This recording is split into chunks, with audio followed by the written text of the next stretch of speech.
Hello everyone, welcome back to another TCM video and the channel where we discuss all things TCM and DBD with daily news, builds, and fun questions to answer we like to bring to game. Today I wanted to ask, has TCM lived up to the reviews and the hype? If we're being completely fair and you want an honest review, I'm going to review TCM as a whole after 3 months of gameplay, because we do have the reviews as far as when the game first came out. It was obviously really fun, but how has it lived up in the past 3 months as far as now we know exactly how the game is played. So I guess now if you haven't downloaded the game yet, we can see if you want to download the game. If you do not remember, TCM was one of the most hyped games released for 2023, considering the open beta had little to no issues or rush from the pre-release. Obviously since then we have had time to distinguish the game's qualities, objectives, delivery, and meaning for the overall purpose of where the direction of the game the developers want this game to go. It's important we ask this due time as we are ending the year of 2023. Although lately, due to mixed reviews, it's only in due question I answer some questions that may be lingering upon our fingertips. Currently, TCM is sitting at a 7 out of 10 on Steam and 93% on Google as of liked viewers, quote unquote. Now this could have been when these players first developed the fun of the game, and as I've discussed in other videos, what we expect as we play the game. Again, we don't know if this is as casual players playing a couple games a day or multiple. We're just working with what we have. But in this video, I hope to also answer, should you buy TCM as well if you don't already have it? And here's the reason for this, right? People have already released should you buy this game, say yes, and don't even play this today. Why not review the game 3 months after it comes out so we can fully understand the development? Now let me just get the great parts out of the game as we go down to the tier of the list. Because TCM has had a set of updates throughout the matter of 3 months, I'm also going to break this down. Again, I present in this video why you should buy TCM, and I'm going to break down why you shouldn't in a separate video if you wish to watch that. Link will hopefully be in the description, if not my next video. I present to you the best qualities of TCM. So the first one is going to be a realistic perspective. Starting out with just the overall quality of the game, TCM makes you feel as you're in the place of the Texas Chainsaw Massacre movie. The gameplay is crisp and clean, showing that. It has reminiscent qualities of the family house that makes you feel alive in the movie, and you really feel scared and anxious in game as you are chased around by multiple family members. This feeling is incredible. The asymmetrical horror has presented multiple family members in a new kind of setting to keep the game interesting and entail the work as a team to get exit gates open and learn the qualities of sneaking, being proficient with your movement, unlocking, sabotaging, and also be worrisome of your endurance. After all, we can't run forever. Number 2, customization. The added detail and level up feature is smooth. You may upgrade your characters for new abilities and perks, and also allowed to respec your skills and level ups to place the skill points where you like. And that's very different than any asymmetrical horror game we've seen. Although you may be downside to some of the other perks available to you, so upgrade your skill tree wisely.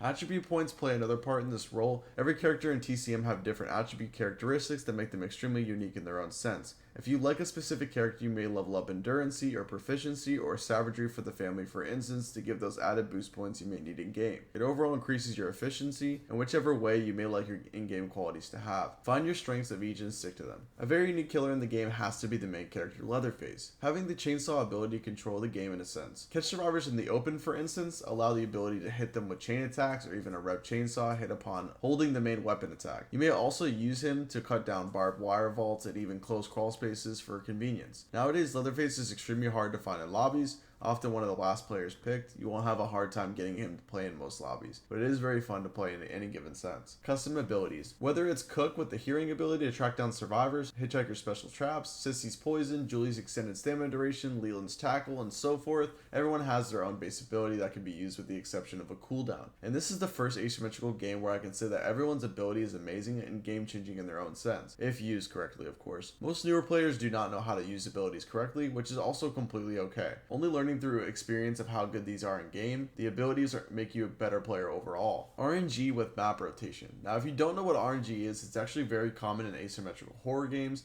A lot of us have played the same map over and over again. TCM allows the ability in each and every lobby. The road exits might be the same, but the fuse spawns, valve exit, grandpa spawn points, chicken location, blood locations, even barbed wire vaults are all in different spots.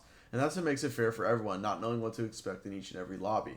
I can't explain as time has gone on for TCM how great they've done with mixing these maps up. Instead, they give you 3 or 4 different location spots for a possibility of spawning, which makes this game way more intense than you would think. Grandpa ability and counterplay is a fun one. So for family, Grandpa is an added feature, kind of a hidden character for the family side.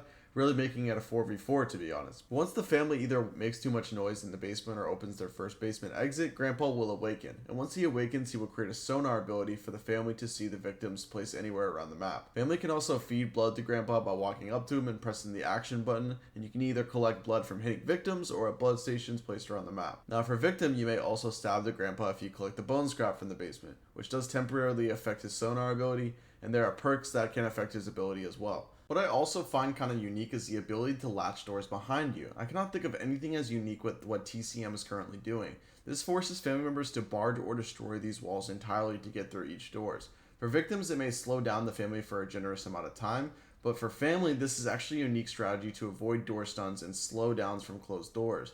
This small technique has made TCM quite unique in its state since the release, being able to create strategies for you and your team in each and every match. Now these are my own personal favorites of TCM overall. My current sitting of this game has to be an 8 out of 10. Is this game worth the $40 you spend upon startup? In the current state, I would say so. And when they drop the new map pack with the new characters, I would say absolutely.